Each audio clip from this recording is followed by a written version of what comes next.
As a young child, I began the lifelong lesson of finding my footing in both the traditional world and the modern world. It has been a long and sometimes difficult journey. I'm lucky that I have family that has been there for me throughout the trials and tribulations in my life. My first experience with death was when I was 5 years old when my uncle died by suicide. At that point in my life, I was allowed to cry at the loss to our family.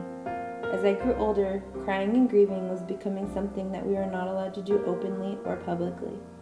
For my 16th birthday, my parents surprised me with a visit to Fairbanks from Kotzebue to visit my closest cousin and her family.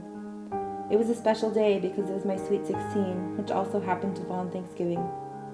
It was anything but a special day. A cousin, who was like a brother to me, committed suicide that day, leaving me with so much grief and anguish.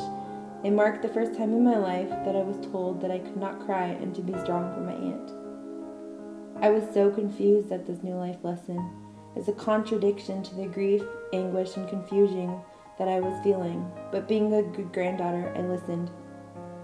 Little did I know that holding in those emotions for even a short period of time could be detrimental to my well-being in the long run.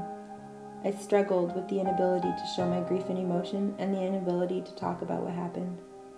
I began to dig myself into a hole that seemed like it would swallow me up.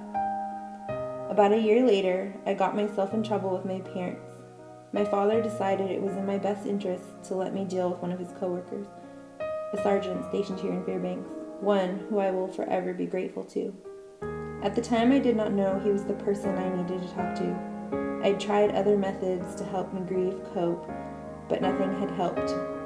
I talked to him quite frequently about everything I was going through. In a sense, I completely unloaded everything I was feeling emotionally on him. He was patient and listened to everything I had to say, and in doing so, he helped me work through my emotions in a way that I did not know I desperately needed to do. As young Native people, we need to listen to our elders. Their lessons and stories are invaluable to our culture, but it is also very important to cope and grieve a death in a healthy manner. It is okay to grieve, and it is okay to ask for help.